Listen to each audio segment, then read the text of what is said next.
Okay, so I'm presenting today about how editing your wiki with Python is easier than you think it is. And the reason that I think it's easier than most people think it is that I don't see people talking about this very often. A lot of people write PHP scripts and bash scripts, like we saw last presentation, and very frequently I see people talking about this, but I don't often see people talking about writing Python scripts, except for PyWikibot. But there's a lot of libraries that make it very easy to do a lot of things. So I'm going to be talking about a couple of them, as well as a library that I recently published that makes a couple of things super easy to do. So about me, my name is Megan Cutrofello. I go by River most of the time in the gaming communities. I work for Fandom, and my home wiki is Leaguepedia. Our URL used to be lol.gamepedia.com, but recently we migrated all of the Gamepedia domains to fandom.com. So now we're at lol.fandom.com.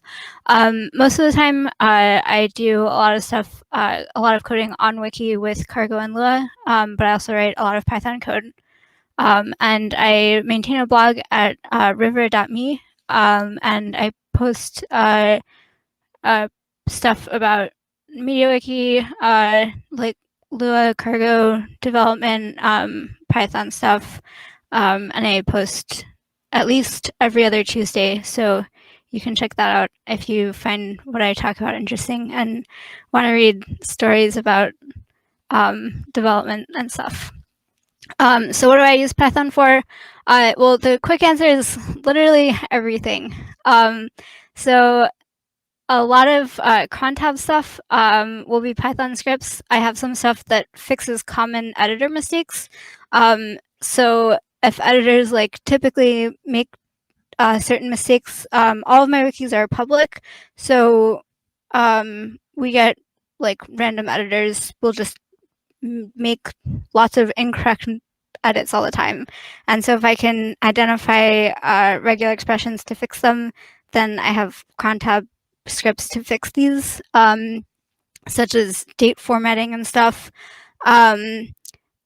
Creating subpages and tooltip pages, anything that's deterministic that I know has to exist once one page is created, anything that reduces the burden of knowledge that one editor has to do. If I can stop an editor from having to click a button after doing a task, and instead I can relegate this to a listener in crontab and have my Python script do it, Python script's going to do it instead. There's a lot of caching stuff that has to be done because I do so much work with Cargo, where there's often a lot of really complicated caching stuff that has to happen in the right order, where one page has to be blank edited, and then another page has to be blank edited, and then the third page has to have the cache purged on it, and it has to happen in this order. So I could do that in JavaScript and then have someone click a button on the wiki, and sometimes I do that if it has to happen within 10 seconds, but if it can happen even with a minute delay, then that can just get relegated to a cron tab. And you can also do more complicated stuff because you're just writing Python code. So I create daily snapshots of Google Drive spreadsheets and then create stuff on the wiki with that. And maybe that last one is not easier than you think it is, but it's still not that difficult. Batch page creation. So this wouldn't be done on crontab. This would be something where it's a script that someone runs when it has to be done on demand. But this is another thing where you want to have a script for it instead of someone doing it. And PyWikibot technically can do this, but then you're basically writing a script to populate a text file, and you might as well just write a Python script in the first place and then just populate their wiki directly. So use cases for something like this are if you have to do the same thing for a number of pages, or if you have to do the same thing at specific time intervals, such as every single year or every single month, every time you have to just keep creating something. Or if you have to do something across a set of a large number of wikis, maybe you want to copy paste this one cool new template that you made to all 15 of your wikis. A Python script is a great way to do that.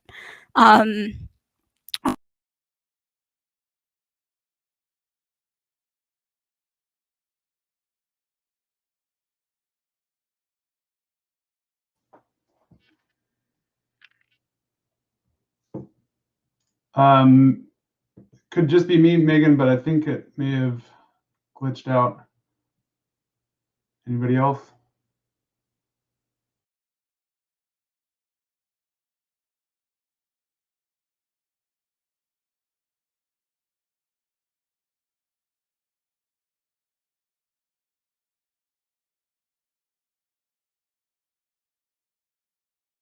Megan, I'm going to ping you in Element, but it sounds like you need to restart your browser.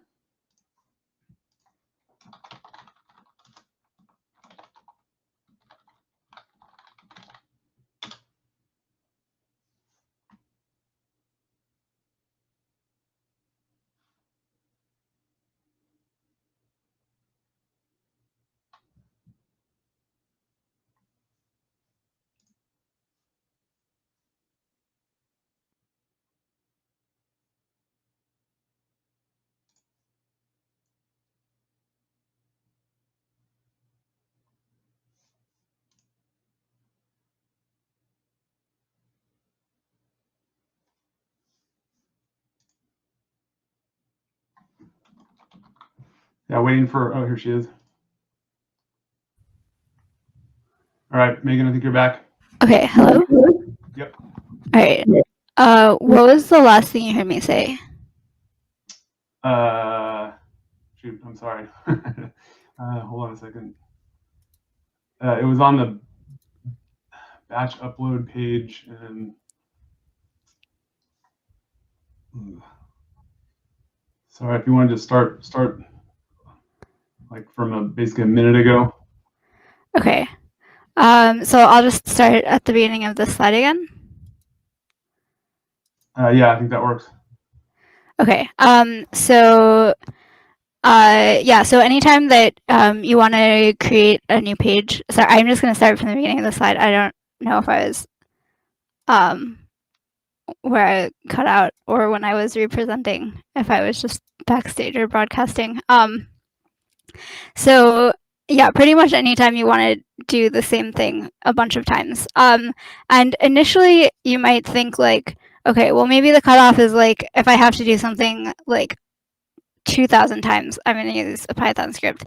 And then you're like, all right, well, the cutoff is going to be like 100 times I'm going to write a Python script. And then eventually the cutoff is like, all right, if I'm going to do something 5 times, I'm going to use a Python script. And then the cutoff becomes, if I have to do something twice, I'm writing a script for this.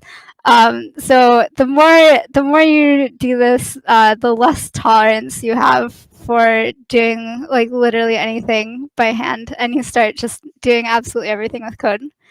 And then another use case is Discord bots. So Discord is a chat platform that has extremely friendly ways of distributing code over their API.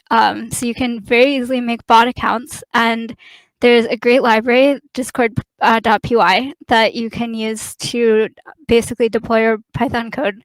And if you spin up a very cheap, small DigitalOcean server, you can host your Python code there, and you can have a Discord bot where you can just let anyone on your wiki run your code on demand, so they don't have to like know how to install Python or like run your scripts or anything. So this is like a fantastic way to distribute code. So this is another like really nice use case. So getting started. So some competing tools are AutoWiki Browser, PyWikiBot, which I had mentioned, and the replace text extension, which the Zelda wiki on Gamepedia used to use a lot. I don't really like any of these because writing Python scripts is just so much better and easier, as we will see.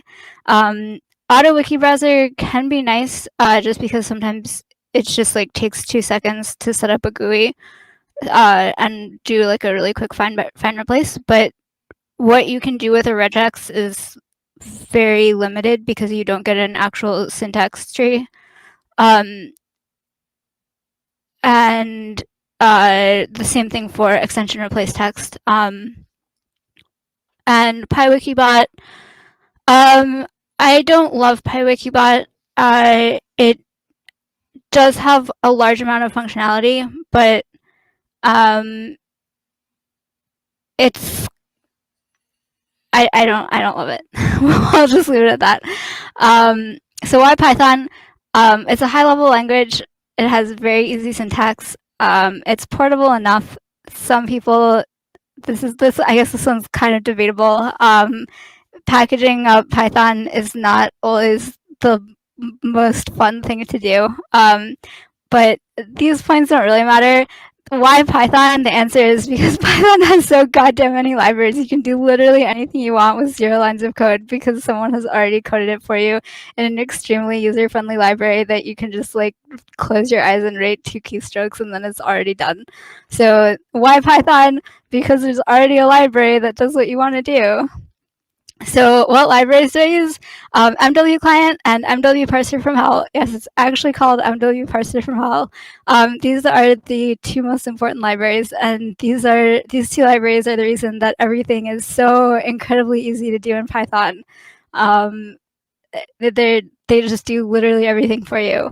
And then I have additionally written that I have recently released 2 other libraries that used to be a single library that was just like all of my stuff, but really it was it belongs in 2 separate things. So I have this like RPG class thing going where it's MW cleric and MW rogue that stands for MediaWiki client library for editing and revision in code, and MediaWiki repository of gadgets useful to esports.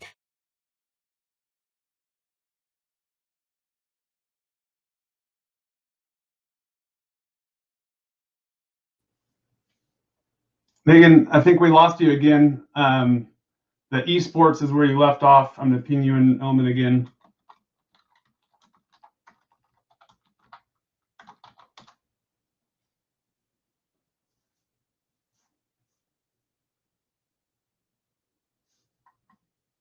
Oops.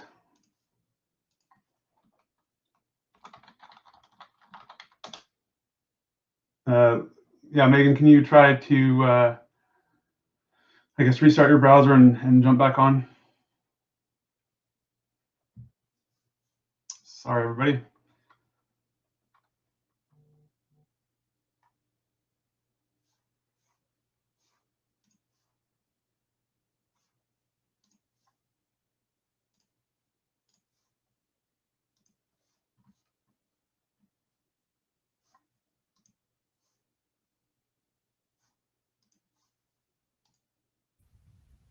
All right, you're back. Okay, I'm sorry. I would hope that like without even a webcam, it would be less bad at this. Yeah, I think it's just the platform's getting maxed out. But yeah, you were ending on the esports wikis. Okay. Yeah, so basically I used to have all of my functionality for like general MediaWiki stuff and my own personal wikis, well, not personal, but like what I do for work specifically in a single library. But for like the past month and a half or so, I've worked on splitting it out. So MW Cleric is like a strictly general purpose MediaWiki library that makes a lot of stuff incredibly easy to do, which I'll demo later. Well, hopefully I'll have enough time to actually live demo it, but I also have some screenshots in the presentation later. And then MW Rogue is just specifically stuff for Leaguepedia and my other esports wikis. So that one is not really useful to anyone here. But MW Cleric basically takes MW client and MW parser from hell, which already make things incredibly easy and just make things like even easier. So let's write hello world. So I did this a couple days ago when I was writing my slide. and this is pretty much the code that you write to write hello world. So it's 4 lines of code. It's showing up as 6 lines of code because it is word wrapping. So you import the library, and then you set up the URL with the API path. You don't put HTTPS, it defaults to HTTPS, and if it's not, then there's like another line of, you specify that it's not HTTPS. And then you log in, and then, so basically there's 3 lines of setup, and then after you set it up, then you just write 1 line of code, which is site.pages hello.save world. And then you can see that we created a page called hello with the content world. So we wrote hello world, yay. A quick note about bot passwords. If you don't know what a redacted bot password goes here, a bot password is, if you've never worked with the MediaWiki API before, this is how you log into the API unless you have like something with OAuth set up on your wiki. I'm actually not sure how well MW Client supports OAuth. I think there's a PR open to the repo right now to make it support OAuth. I'm not sure how good its OAuth support is, but it may support it. So I have a blog post about bot passwords that you can read, but I'm not going to spend more time talking about it right now. So MW Parser from Hell is basically a library that builds an entire syntax tree of MediaWiki. So I did a demo when I was making my slides again. So I made a page that has these templates, and I wanted to demo something that you couldn't do with easy regex, but then it would have been like confusing to show in the demo. So you can pretend that like what we're doing is impossible to do with regex, and we'll just pretend that because it literally is building a complete syntax tree of the entire page. So the library doesn't actually care like what order the parameters come in. There could be like multiple blank lines. There could be like an entire other sub template as a value of a parameter in between, like whatever. It can deal with pretty much anything. So I'm just going to write a quick read-only script that's going to print out the values of the R parameter of the Kittens template and nothing else. And to make this simpler, we don't even have to log in. So we're just going to use MW Client to fetch the text of this page. And then we're going to filter the templates in the page to get only kittens. And then we're going to print cute and very cute. And that's what we're doing. And as you can see, the templates, I didn't actually make these templates on the wiki. We're just parsing text. And just is like a very loaded word here because it's literally making a full syntax tree. So here's another simple example. So we have the 2 imports, and then we have that same set up the site with the URL to the wiki.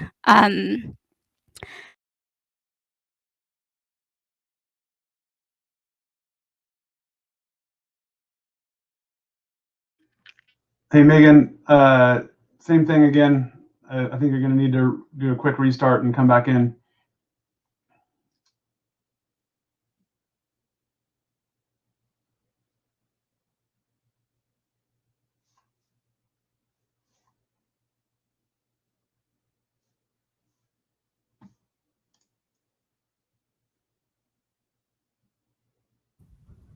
And was that enough? Was what enough? Sorry. Oh, so you can hear me now. So it was just enough to, like, I didn't have to actually close the tab. Oh yeah, whatever you did got you back in. As a quick note, Jared Olson, who's up next, said that he's likely not going to need his full slot, so you're free to go a little bit longer. Okay, cool. Let me go back to screen 2. Okay, thanks, Jared. Sorry for this is the 4th time. Oh my god. Okay, so now we have so last time we saved the page. So this site.pages and then the name of the page is how we get the page object. And then I'll just like quickly go back. So last time we had that save method after site.pages hello, and this time we're going to have the text method. So still like very easy things to do. And this time we're going to parse it. And now we have a wiki text object. So the wiki, so can you see my cursor? You cannot see my cursor. I don't think you can see my cursor. Okay. Did I die again? No, but I can't get on. Shoot. What? Oh, can you hear me? Yeah, I can hear you. It's weird. My screen has. Oh no, Brian died. Balls. Hello? Okay, now I can hear you again. Oh, you're good. I just my screen is now frozen. I can't do some stuff, so I'm gonna reset from my side. But it sounds like I. Okay. All right. I have some technical difficulties. Sorry. Okay. All right, Brian, you're back now. Okay, so we parse the text, and now we have a wiki text object. And then here's the 3 lines with some comments. And then you can see we print out cute and very cute. So we filter the template, and if the template name matches Kittens, then we print the value of R, and then we get the param R, and then we get the value of the param object, and then we strip it. So when you get a template argument, or when you get a template value, you're getting like a param object, and then you have to get the value of the param object, and then you can strip the white space out of that string, and then you can print it. So you can like read the docs later. So here's just some quick documentation about all of the methods on template. You can add a parameter, so you can write to these. So the read-only ones are get and has, and then you can examine the name, but you can also edit the name by saying template.name gets whatever, and then you can add a parameter name and you can remove a parameter name. And I give you a link to the docs here also. So then the template modifier class is something in MWCleric that I wrote to make all of this really, really easy to do. So basically there's like a very common structure that you would often do, or that I would often do at least, where I would connect to a wiki, and then I would like find all of the pages using a specific template, and then I would iterate through. So if you look in the like for template in wikitext.filter templates, oh, there's an underscore in filter templates that like got improperly copied into the slides from my IDE when I copied from my IDE and into the slides, and it like saved all the styles, but it deleted the underscore, I guess. So there's an underscore in filter templates. Yeah, so then filter all the templates, check if the name matches, and then do something. So basically I just like wrote a class that does all of this, and then you can subclass it and just do your one thing. And I just like, it just makes it incredibly easy to do whatever you want. So which I will demonstrate in a couple of slides. So we have a goal to change the value of our template parameter on our entire wiki.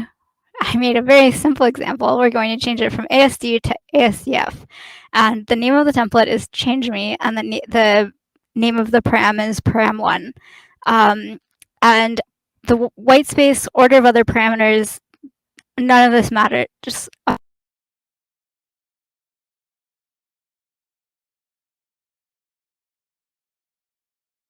Megan, same thing. You're going to need to restart.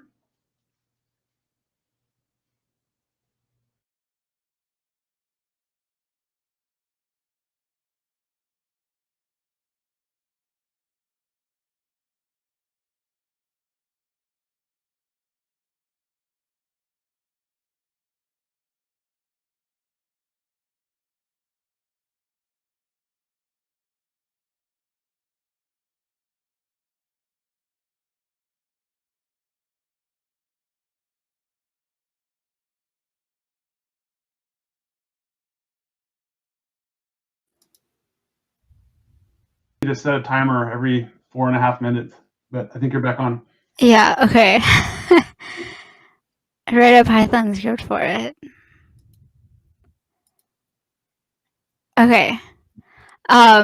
So yeah, so this is like something that you can't really do with regex because the name of the template could be like on a different line from the parameter. There could be like a ton of nested brackets or braces or whatever, because you could have like subtemplates as values of parameters in between or whatever. The whole thing could be like a giant mess. So really not easy to do. So this is the boilerplate code. It looks a little bit more complicated than what we saw before. And I also removed some imports. But the boilerplate code is what you write literally every single time. And the way that you can set up the boilerplate code is you should be using PyCharm as your IDE. If you're editing on a remote server, then maybe you wouldn't use PyCharm as your IDE because you can't do that if it's headless. But you should try at all costs to write Python code. And if you are editing on a remote server, then I would write your Python code locally, and then I would use Git, and then I would sync it to the remote server. And that's what I do because I have a lot of code on remote servers and stuff. So I would always write code locally in PyCharm. So create one or more live templates. And if you look at my presentation, I gave links to documentation on this in the speaker notes. If you scroll below the slides and look at the speaker notes, you can click to documentation on how to make live templates. And so you can start typing the name of one of your live templates and then fill it out with, and then just like press tab, and then you get the boilerplate inserted. So now look at how much code we have to write. Oh, look, it's done. That was so difficult. Wow. So we literally changed 2 lines of code, and then it was just done. So that's slightly unfair because technically, if you edit multiple wikis, you might have to change the name of the site also. So it might be 3 changes, but if you're only ever editing one wiki, then you can just fill that name of the wiki into the site in your boilerplate code. So it's either 2 or 3 changes. If you're just like doing a single parameter replacement, and your template modifier class may end up being significantly more complicated than this if you're doing more complicated changes. Like if you wanted to like change the name of a value and then also check to see if it has a value, and if so, remove it, and then also add a value, then you'd be like adding 3 lines of code or 4 lines of code, I guess, to update template. But it's like very easy. And then template modifier also has a bunch of optional arguments you can take, such as a page list or title list. Those are different things. If you want to give it a list of page objects or a list of strings to turn into page objects. If you want to only edit some pages and instead of every single page that transcludes the template, you can do that. Or you can like restrict it to a namespace, or you can have it like if you did half of the batch of pages and then you want to have it start halfway through, then you can give it a start at page and stuff like that.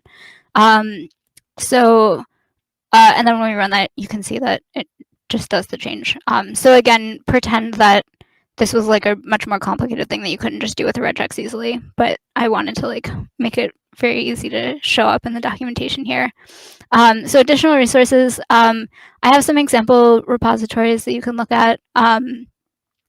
there's a help article on help.fandom.com called MW Client that has links to additional repositories that people put up using these libraries that are like meant to be used as examples. So you can also look there if you want to see other example repositories.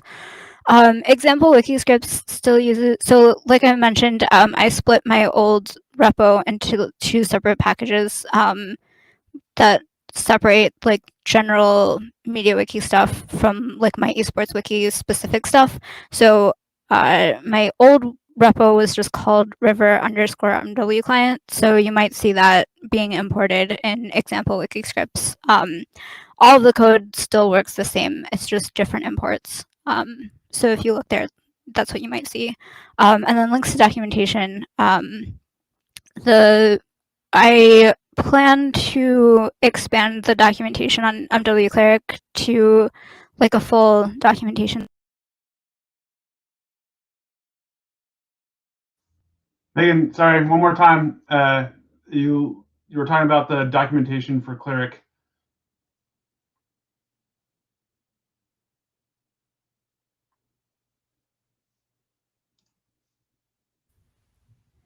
You're back Okay. on. All right.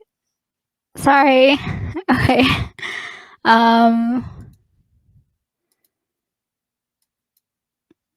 Okay. So for now, there's just a README on GitHub, and it goes over setup and stuff. And then you can also look at the tags on my blog, the Python tag, if you want to read more about how and why I use Python. So, okay, sorry for all of my internet sucks, or I don't know, Hopin is oversaturated or whatever. So, Brian sent me one question before, which was how much memory do these scripts take? And the answer is I have never ever looked, and I think it's basically 0. So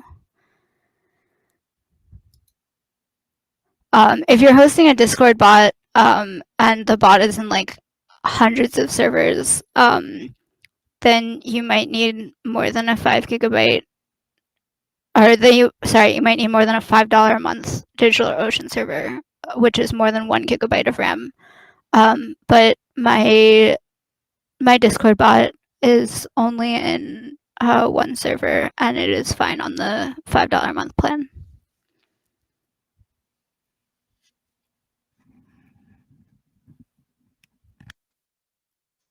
I think that's it for the questions right now. Give it 1 second to see if anything new comes in.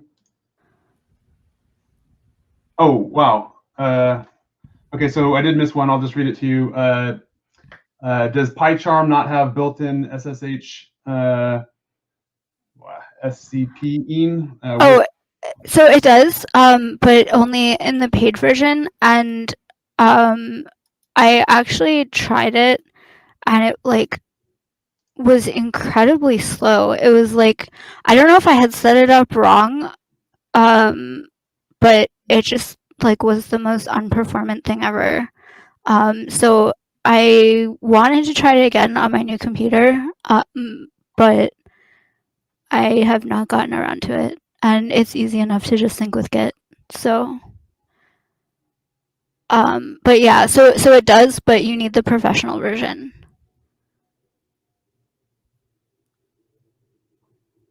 Okay. And if you use VS Code, which I anti-recommend VS Code, I hate VS Code, you should use Sublime Text if you're using a text editor, and you should use PyCharm if you're using a Python IDE. But VS Code's remote development is actually pretty okay, but VS Code uses like infinity memory, and when you're using the remote development tool, it hosts all of your extensions on the remote server. And so if you're using a tiny remote server and there's not enough RAM, then it just dies, which is really sad.